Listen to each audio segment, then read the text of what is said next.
You have created an ASP.NET Core backend API with full support for standard HTTP endpoints and a connected database. But right now, it's only reachable from your local dev box. It's time to deploy it to the cloud so that real users can access it from anywhere on any device.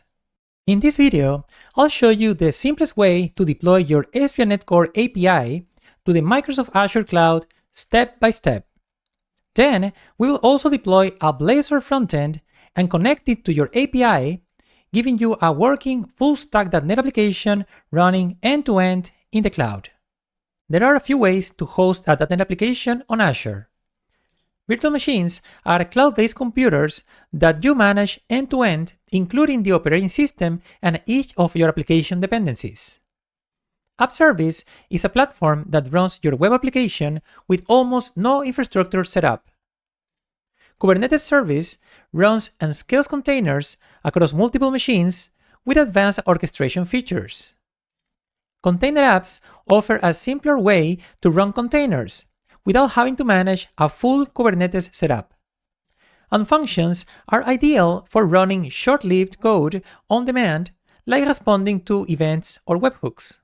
For this video, we're going with Azure App Service because it's the fastest and easiest way to get your .NET application running in the cloud. Let's go over a few Azure App Service concepts to better understand how our app will run in the cloud. At the heart of your app service is the App Service Plan, which represents the compute resources that will host your applications. When you create an app service plan, you specify key parameters like the operating system, the pricing tier, and the number of instances.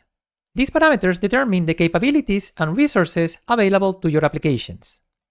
Behind the scenes, Azure provisions a dedicated virtual machine for your app service plan. This VM is fully managed by Azure. Next, we create an app service web app. This is the logical container for your application, which specifies many configuration details and gets mapped to your app service plan. When you're ready to deploy your application, you publish your ASP.NET Core app binaries from your development box. These binaries contain all the compiled code and resources needed to run your app. Your application is then deployed to the VM in your app service plan. If you eventually need more capacity or redundancy, you can scale your app service plan to multiple instances. When you do this, Azure provisions additional VMs with identical configurations, and your application is automatically deployed to all of them. App Service will assign a public URL to your deployed application, available via the HTTPS protocol in the default Azure Websites.net domain, where your app will get a free TLS certificate. When clients connect to your application, Azure's front-end load balancer distributes the traffic across all your running instances, which provides both scalability and high availability. Now let's take a look at the application that will deploy to App Service. What I have here is a small CRUD-style ASP.NET Core API that lets you manage the game catalog of a fictional game store. I won't go over the code here since I have a full video where I show how to build this application from scratch. And you'll find links to that video and the source code in the description. Let's take a quick look at how this API works locally before deploying it to the cloud. So let's start by opening up our terminal here. And let's start the application with .NET Run. And now we can go ahead and open up our games.http file. I'll close this and this. And this is a file that we can use to very easily query any of our API endpoints directly in the local box. We have our local host address over here, and we can try out, for instance, this first endpoint, which is the one that is going to retrieve all of the games that we have stored in our database. So if I click on send request here, on the right side, we're going to see that we have a list of 1, 2, 3, and 4 games stored locally, which, by the way, are stored in a local SQLite database that we can see. If we open up this, we can see that database running just over here. Okay, so we can also use this second request here to retrieve just one game by ID. So this will retrieve the very first game right there. And we could also try out our post request that I have already prepared with a brand new game. So this is going to create the Mario Kart 8 Deluxe game in the database. So let's go ahead and click on send request. We can see that the game has been created. We can even see the location header, so we know that this is game number 5, which we could now try out in our previous request with a number 5 here. Send request, and the game is right there. Okay, so there are a few other endpoints I'm not going to cover right now, but we also have another similar file for genres because each game will have a corresponding genre in the genres table. So we could use this file to also try out that. We could click on send requests, and on the right side, we're going to see all of the game genres that have been stored in the database. Great. So as you can see, a very simple API. And like I mentioned, I'm not going to go over the code over here because I have a full video that goes over that. And instead, we're going to focus right now in how to get this application deployed to Azure App Service.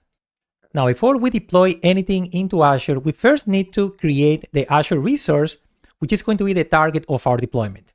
In our case, that's going to be an Azure App Service web app. And there are multiple ways to create this Azure resource. But since we are already in VS Code, I'm going to show you how to do this directly from the VS Code interface. And for this, the first thing that we need to do is to install an extension. So let's go ahead and open up our 3 dots over here so that we can go into the extensions pane. Okay, and what we're going to need here is the App Service extension for VS Code. So let's just look for Azure App Service. Okay, so the one that you want to install is this one over here, Azure App Service by Microsoft. Okay, so let's click on install. And this is going to add a series of improvements into the VS Code interface so that you can start interacting with Azure resources. Now, if we clean our search results, we're going to see that this installed not just one, but 2 extensions, which are the actual Azure App Service extension, but also the Azure Resources extension, which is going to allow you to sign in and connect to your Azure subscription. So let's do this. Let's go ahead and close this, and let's also close that. And now we have the extension installed, we can open up our command palette. So on Windows, that's going to be Ctrl-Shift-P. And you want to look for Azure App Service, create new web app. And this is going to be the advanced version. Maybe I can zoom out a little bit here. Yeah, so this is the new web app advanced version. And I like this one as opposed to the web app version, which also works, but it makes a bunch of assumptions that I don't really like. So I prefer the advanced version to be very explicit on how exactly we're going to be creating our app service. Okay, so let me open up that again. So create new web app, and I'm going to zoom in a little bit more. Okay, and if you are not signing into Azure already, the first step is going to be to sign in into your Azure account. Now, obviously, the first thing to do here is to get an Azure account. And if you don't have one already, I'll leave a link in the video description to an article where I mention a few ways that you can get your Azure credits for free if needed. But assuming that you already have an Azure account, what you can do now is just click on sign in to Azure. So let's click there. And let's click allow in this dialog here. So this is going to open up, as you can see, this dialog box where you want to sign in with your Azure account. So let me do that now.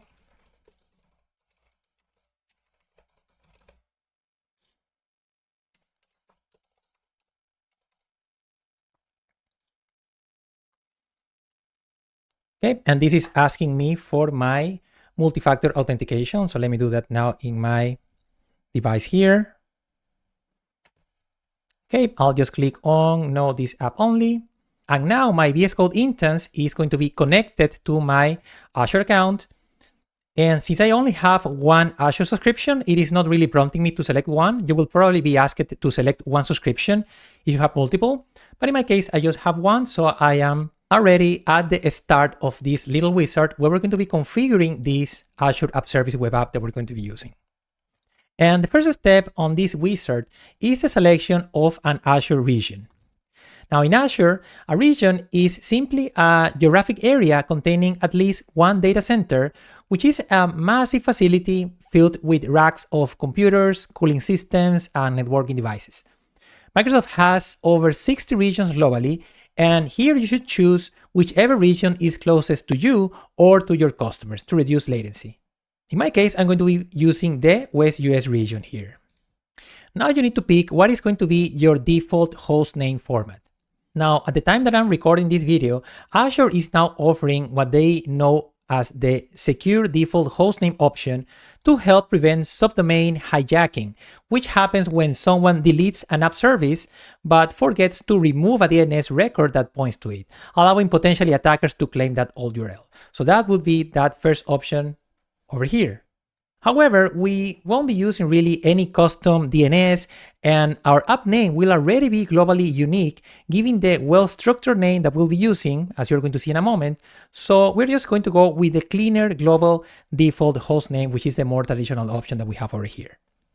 Okay, so global default host name. And this third step is about the selection of your resource group. Now, in Azure, a resource group is a logical container that keeps all related resources together. So the idea is that this lets you manage multiple resources as a single unit, making it easier to perform tasks like assigning permissions or deleting multiple associated resources in one operation if you need to. Now, for our case, we're going to go ahead and use the Create New Resource Group option since we don't have one already. And you could pick any name really for the resource group here, but a good recommendation here and a best practice is to give your resource groups and in general all Azure resources a very good name that follows some convention, just so that it is much easier later on to find those resources in what's going to become a sea of resources as you start having more and more applications deployed to Azure. So what I'll do is I'll follow a few recommendations from the Cloud Adoption Framework to have a name that is very easy to recognize. So for this, we're going to go ahead and start with a good prefix. And since this is going to be a resource group, we're just going to start with RG. Then we'll do dash. And in our case, this is, as we said, this is a game store application. So I'll just do game store. And then usually you will end up having multiple deployed environments, right? Like an environment for development, an environment for testing, QA, integration, production, and all of that. So a good convention is to mention that environment here. So I'll just say here that this is going to be for dev. And then we're also going to mention here where is the region where this resource group is going to live. So in my case, that's going to be West US. And finally, a good idea is to also mention some sort of counter here or instance count in case you need to have more than one for the same application, environment, and region. So I'll do 01 in my case. Okay, I'll hit enter. And now it is time to do the same thing for our web app. So it's time to name our web app. Same idea, we'll follow the Cloud Adoption Framework recommendations. So let's start with a good prefix. And for web apps, that's going to be just app. And then we'll mention our application name, then our environment name, which is going to be development, our region, which is West US, and also an instance count. Now on this one, I'm going to introduce one more convention because we're going to have both a backend application and a frontend application. So this is the backend. So I'll just add here -be for backends, just so that we can easily differentiate which one is a backend and which one is a frontend. Let's hit enter. And now we are in step 6, which is where we have to select the runtime stack. And this is a way for us to tell Azure which .NET runtime we need to be already installed in the machine where our application is going to be allocated. It doesn't mean that the machine is going to have only that runtime, but it means that it must have at least this runtime because that is where our application is going to need. So in our case, this is a .NET 8 application. So I'm going to be using or selecting .NET 8 here.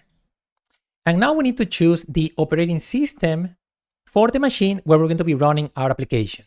And as you know, .NET is cross-platform, so you could either choose Windows or Linux, it doesn't matter, the application will work just fine. But I prefer the Windows option just because I find it a little bit easier to diagnose and troubleshoot when the application is failing to start for any reason. When you choose Linux, you're actually going to be running in a container environment, and when those containers fail to start, I personally found that it is a bit challenging to understand what's going on. I have not seen those issues with the Windows version, so I'll pick Windows for this video. Now it is time to pick your app service plan. So what we're going to do is just click on plus here. And like I mentioned before, the app service plan is going to be the place where you're going to be defining the specs and the pricing for your application. But just like with our app service web app, we also have to define a name for it, and we should follow a good naming convention. So the name is going to be very similar to the one that's been offered here, which is exactly the same as the web app, but we're going to be renaming the prefix as ASP for App Service Plan. This is Game Store. We don't need to specify here backend or frontend because, as you're going to see, we can very easily run both the frontend and the backend in the same App Service Plan, which means that it's going to be cheaper, I guess. But yeah, we don't need to differentiate here.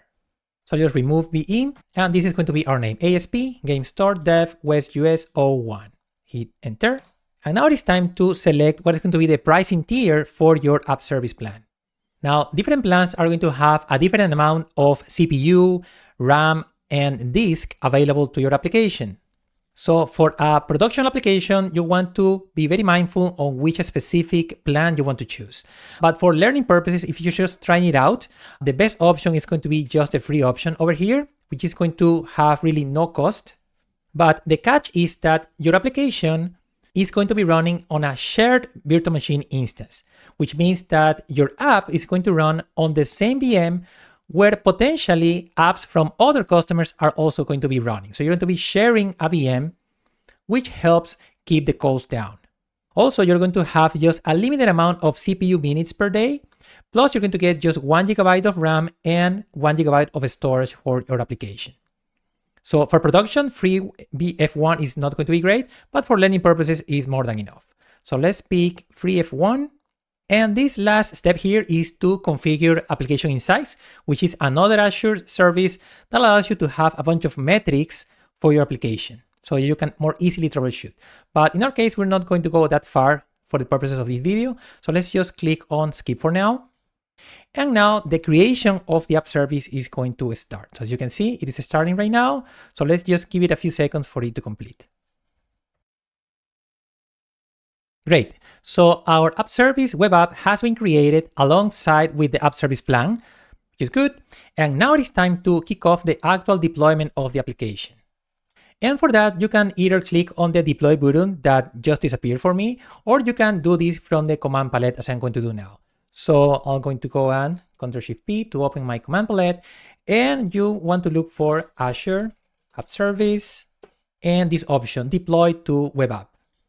Then you have to select which is the location of the application that you're going to deploy. So that's going to be the root of your code. In this case, in my case, is the project's Game Store API. So I'll just click on that folder. So that's where your source code lives. And then this dialog here, which is very important, is going to add additional configuration to your VS Code workspace so that before the deployment kicks off, your application is going to be published, meaning that it's going to create all of deployment files before actually deploying that application into Azure. And I'll show you more about that in a moment. But for now, let's just click on the Add Config button over here. It's very important. Click on that. And then this dialog here is going to ask you to select which is the app service web app where you actually want to kick off this deployment. In our case, that would be App Game Store BE Dev West US 01. So I'm going to pick that one, the one that we just created. And then let's confirm this by clicking on the deploy button here. Now that's going to start the deployment. And then I'll click on the yes button over here, just so that VS Code from now on can actually remember the selections that we just made. And next time it's not going to be asking us of what exactly is that we want to be deploying. Deployment starts and it's going to take just a few seconds. Yeah, indeed, the deployment is complete now. Now, where can we see that deployed application? Well, for that, you could either, again, you can click on the blue button that just disappeared for me also, but you can also use the VS Code extension to figure this out. So what you can do is now open these three dots over here on the left side, open that. You're going to find an Azure section now. So let's click on Azure. And this is an extension that allows you to see many of the resources that have been provisioned in your Azure subscription. So here you can open up, and here I just have one subscription. You may have many. So just pick the one that corresponds to the web app that you just deployed, open that up, and then look into the app services section. And here you're going to find all of your created app services. Now, in my case, that will be the second one here. So what you can do is just right click on that one. And you can either click here on Browse Website, or you can also go into Open in Portal. Now, since Our application here is a backend API. There's nothing really to browse into. So what I like to do is actually go into opening portal so we can grab the host name and then we can query that API from VS Code. So let me click on opening portal. And in this browser, and I'm going to close this other tab, what we're going to see is the application overview for our brand new web app. Now, this is the Azure portal. This is where you can manage all of your Azure resources, and you have access to this as soon as you provision your Azure subscription.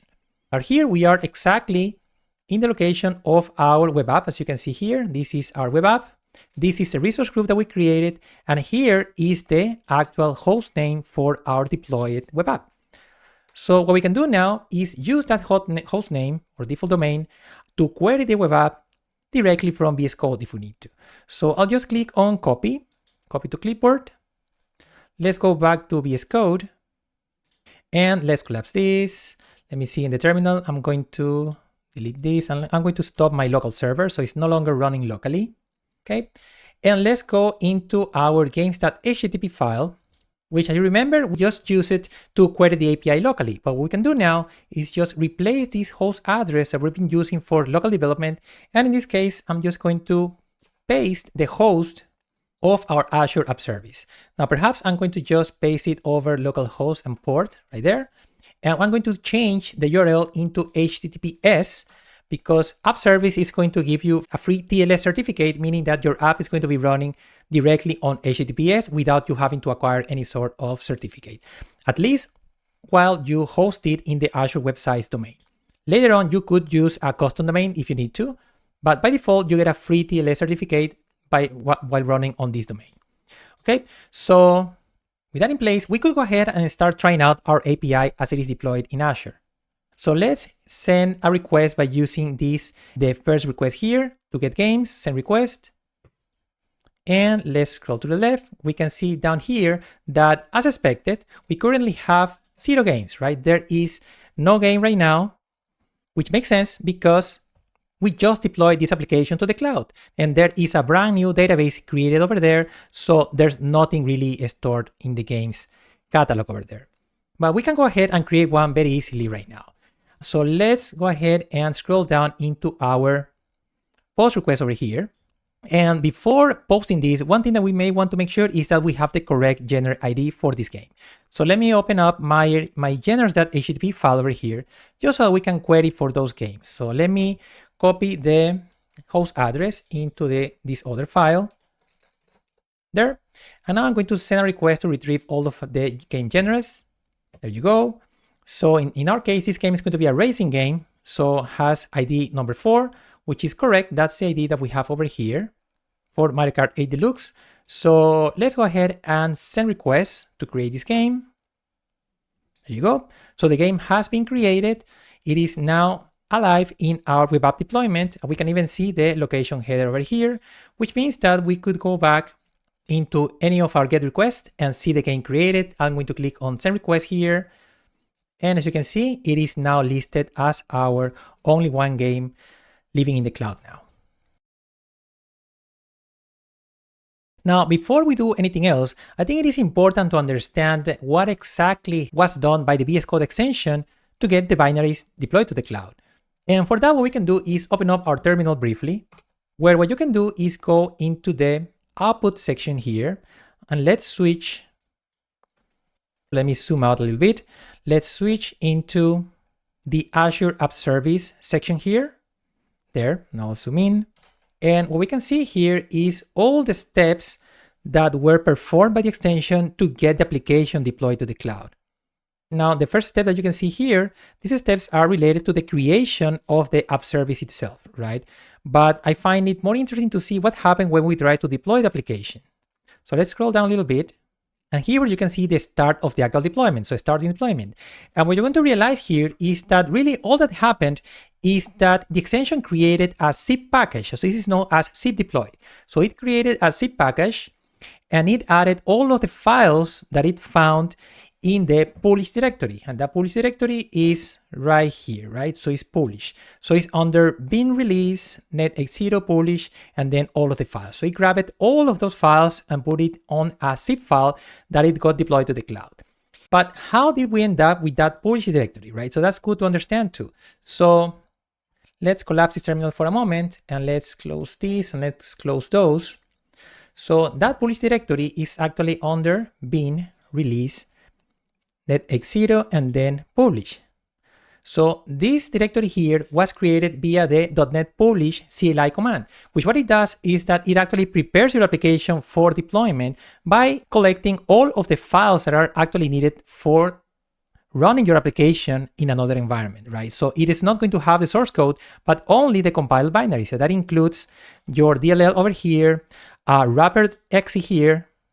Then we also have configuration files like appservice.json, appservice.development.json, and you're also going to find here a bunch of other files like all of the dependencies, right? Like our SQLite dependency, Entity Framework Core dependency, and a bunch of other DLLs that we depend on, along with, well, a few other files. For instance, in runtimes, you're going to find a bunch of a version of the SQLite dependency here for different OSs, right? That's the meaning of all of these files over here. But in the end, this publish directory is the folder that's going to be zipped to be deployed to Azure. Now, in order to create that publish directory, what the VS Code extension did is actually create this brand new .VS Code folder that you can see at the top. So it created that. It created this task.json file here, which is a simple way to declare tasks that VS Code can execute. And in this case, it did create this publish release task that has, well, a bunch of arguments that really say that we want to run the .NET publish command, as you can see, for our local directory in the release configuration. This is important because you want to make sure that you publish a release version of your application so that it doesn't include any debug symbols that are only going to be useful for local development, but for production, you want to optimize for size and for speed, right? So not for local development or local debugging. So it is published as release, but of course, keep in mind that starting with .NET 8, you don't need to do this. It will be automatically in release mode, but it is okay. And then with this task created, what VS Code also did is that it configured itself to make sure that it always runs the publish command before deploying the application. And you can see that in this other file, settings.json, you're going to see here that we have one setting here that says pre-deploy task, right? Which has the name of publish release. So this means that anytime we're going to be deploying the application, it first has to do the publish release to create that folder, and then it will go ahead and kick off the deployment as we saw on these logs over here. Okay, so all of these files are zipped, right? As you can see, there is a 14.9 zip file, and then we go ahead and kick off the deployment to the Azure web app. And if you keep scrolling down, well, there's going to be a lot of going on here, but in the end, as you can see here, all the files are going to be extracted in the App Service Web App VM into this zip deploy extracted directory. And from there, they're going to be moved into the C home site www root directory on that machine. And that is a place where your application is actually going to be hosted on that Windows VM. Okay, and you can see here, yeah, all the files are copied and we are going to end up with a deployment successful. Now, if you want to know a little bit more about how exactly your application is structured over there and get a little more of information, what you can also do is go into your portal over here and you can scroll down into the development tools section. So on the left side, you want to go into development tools and you can click on the advanced tools section, which is going to have this Go link over here. So if you click on that, you're going to be taken to another website that will give you specific information about your application. As you can see, there's a bunch of information here, but for instance, you could go into this environment tab over there. You can click there. You're going to see a bunch of details about your system. I mean, the application or the machine where your application is running. You're going to see a bunch of app settings. And one thing I find very useful is the full list of environment variables that are being set in the machine where your application is running, right? So these are all of those environment variables and even the path and all these things, right? So that's useful. And another very useful thing is here in the debug console. You can go there, you can click either in CMD or PowerShell. Let me do PowerShell in my case. And what this is going to be is a way for you to easily explore the file structure of the machine where your application is deployed. You can either browse here in the PowerShell command, or you can also browse in this visual the directory over there. So for instance, I could click on site, I could click on www, and here you can see that here is the location of our deployed application. Okay, so it has all of the dependencies, and it even includes, in our case, our SQLite database that has been created right there, the brand new database. Here, if you wanted to, you can also confirm what version or versions of the .NET runtime is installed on this machine by just typing, for instance, .NET --list runtimes. There you go. You can see that not only we have .NET 8 installed here, you can see that in this case, here it is, .NET 8 right there. But we also have many other versions, and that is common because App Service is usually going to be very updated with the latest versions of the .NET runtime and several previous versions. And with that, we are pretty much done with the backend deployment. But like I said, I want to show you also how to deploy a Blazor frontend so that you can learn a few other things about Azure App Service, but also so that you can see a full stack application running on Azure. So let's go ahead and do that. So let's switch now into this other VS Code instance, GameStore.frontend. So this is a Blazor, a static SSR application that is ready to talk to the backend API that we just deployed. And once again, I'm not going to be showing the code for this application because I also have a full video where I cover everything about creating this application from scratch. And again, I have the link to the video and to the source code in this video description.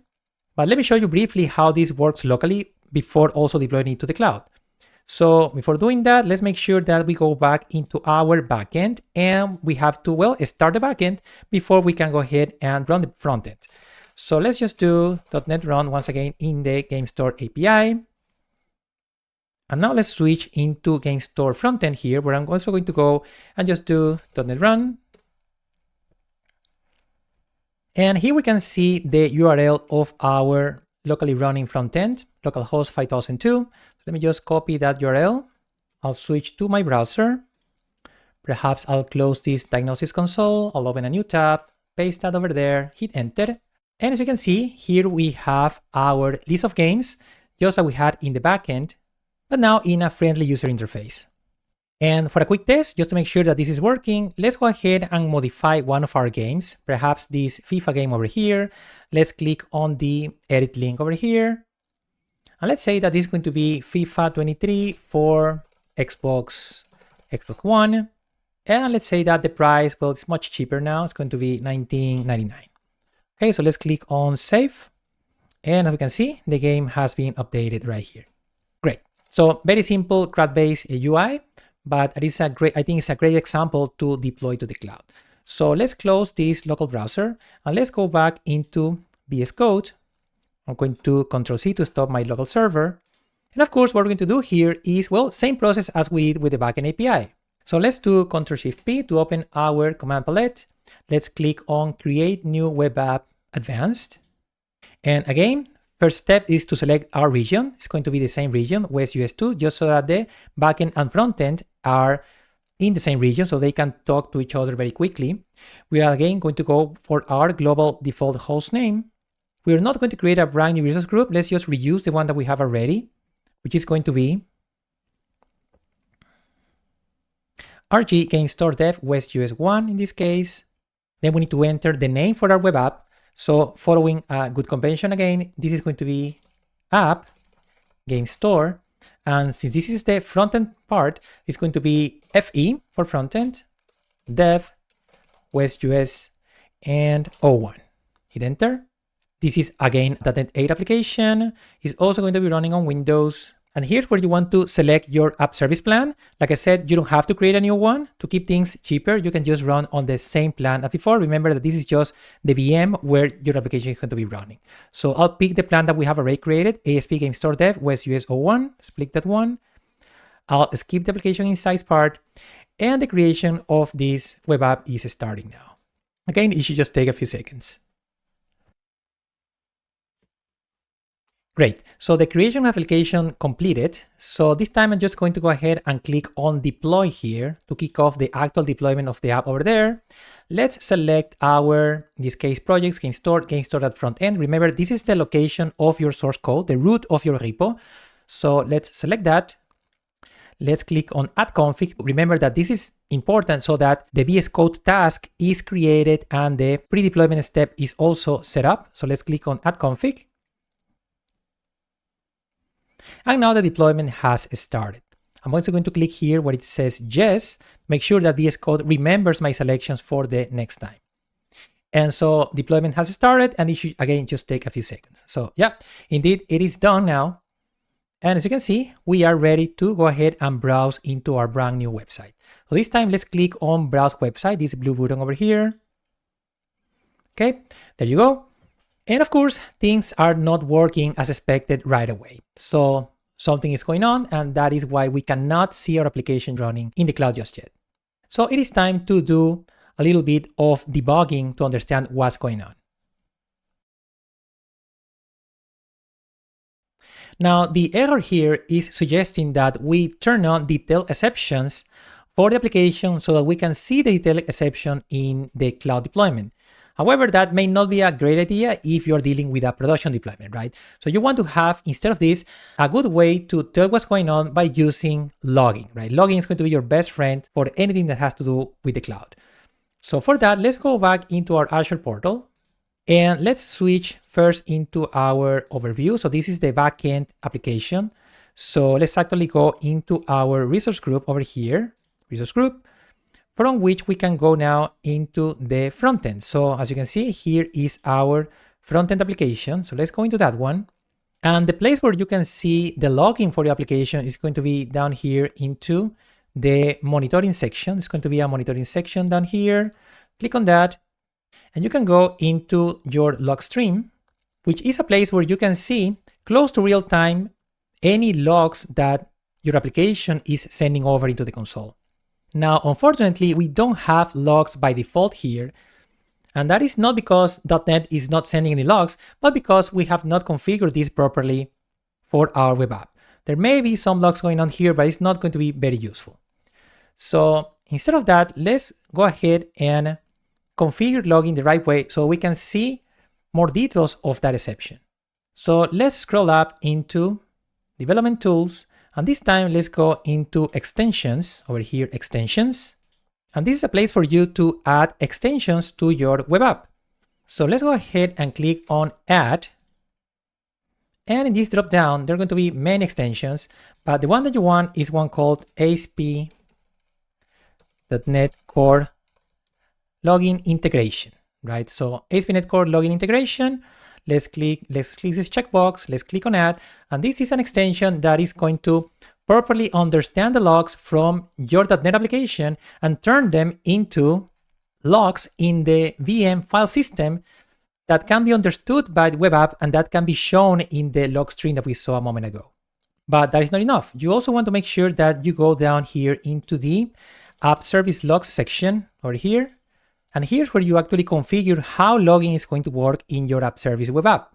Here you want to make sure that this is on the on setting, right? Which is typically on if you create things from VS Code. It may be off if you create these from the portal, for instance, but make sure that it is on for application logging in the file system. You could also do logging for blobs in blob storage, but for the purposes of this video, file system is going to be good enough. And then in the level, I think, well, verbose, not quite needed. All we need is really information. So it's going to be showing information or errors or warnings. All of those are going to be shown in logs, which is what we need. And also, we also have this ability to show web server logging. So this is logging that goes beyond our .NET application. I don't think we need that. And it's actually going to be too verbose for our purposes. So I'm going to just switch this into off for now. Also, notice this information here. This is telling us that this setting is going to be turning off itself after 12 hours, right?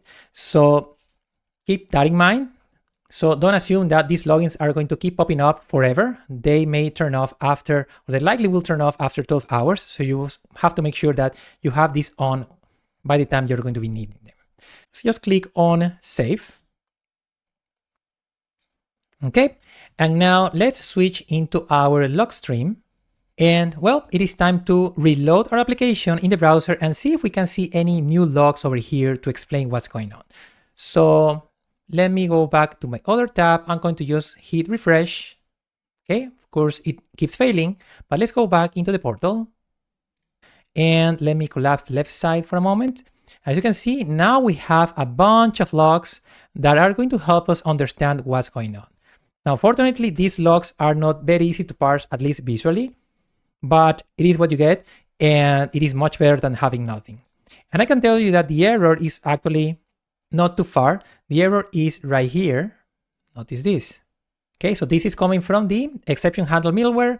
An unhandled exception has occurred while executing the request. An attempt was made to access a socket in a way forbidden by its access permissions. So if you notice here, it says localhost 5274. Okay, and if I'm not wrong, that is going to be the location of our backend API in the local box. So let's confirm that. Let's go back to the backend API. Yeah, as you can see, that is the location of the backend API in the local box. So as you can guess, what's happening is that we have not configured the location of the backend API in the cloud for our frontend. Because of that, the frontend has no idea how to talk to the backend just yet. But that is okay, because this is something very easy to fix in Azure Web Apps. But the fact that we can see these logs very easily over here without doing any other configuration changes is great. And so make sure that you always enable these logs as soon as you deploy or create your Azure Web App. Now, how to fix this? Well, let's expand this. And this time, let's go into settings and into environment variables. Let's collapse this. Now, this is a place that allows you to define environment variables for your App Service web app. And the good thing is that, as you may know, ASP.NET Core is able to treat environment variables as configuration settings that can be read from configuration in the application. So if you go back into our Blazor front end over here, let me close this and let's go into our actual code. Let's go into program.cs. Okay, what's going to happen here is that, of course, here is the API URL, which, as you can see, it is being read from configuration from the game store API URL configuration setting, which in the local box is set on appsettings.json, right? So it's appsettings.json. Here is the location that we have configured. So all we have to do is either set the backend API URL over here, or we can just set it as an environment variable in the web app, which I think is much more convenient because that lets us very easily keep using this local host for local development. So here's what we're going to do. We're going to copy game store API URL. Let's just copy that. Back into the portal, let's click on the add button over here. For the name, we're going to enter that. And for the value, what we need is the location of our backend API.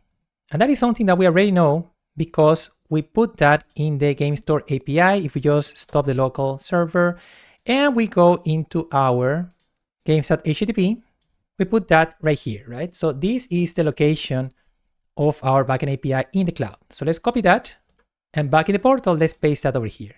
I'll click on apply and then I'll click on apply again and I'll click on this confirmation dialog because this is saying that it is going to restart the application in order to accept these new settings. So I'll just say confirm. Okay, it just takes a few seconds. And once again, what this is going to do is that this game store API URL, which now points to the backend in the cloud, is going to override the setting that we have in the Blazor frontend over here. Is going to override this value. So when the application reads it right here in program.cs, it is actually going to read the environment variable that points to the backend in the cloud. So with that change in place, if we go back into our tab over here, let's hit refresh. And sure enough, our application is now loading without any issues. Now let's make sure that it is running properly. So let's go ahead and create a brand new game. So I'll just click on new game. So this is going to be Street Fighter 2. It's going to be a fighting game. Let's say it costs $9.99. And release date, let's say 7/15/1992. Let's click on save. And sure enough, the game got created. So that's a simple way to get your ASP.NET Core backend API and your Blazor frontend running in the cloud. Now you know how to deploy both your ASP.NET Core backend API and your Blazor frontend to Azure, and how to get them talking to each other in the cloud. But this is just the beginning. In a real-world production environment, you'll want to integrate your apps with several essential cloud-native services, such as Microsoft Entra, for generating access tokens and managing users and roles. Blob Storage, to store and serve uploaded files. Azure Front Door, to deliver those files quickly and reliably to clients. Manage Identities, to enable passwordless authentication between your app and Azure services. PostgreSQL, a fully managed database ready for production workloads. And Key Vault, to securely store and manage your application secrets. Together, these services let you power much richer, more secure, and production-grade experiences for your users. I covered all of that and a whole lot more in the .NET Cloud Developer Bootcamp, a complete step-by-step blueprint for C# developers who want to build production-ready .NET applications for the Azure cloud at scale. You can check out all the details at netacademy.io/bootcamp. Thanks for watching, and I'll see you in the next one.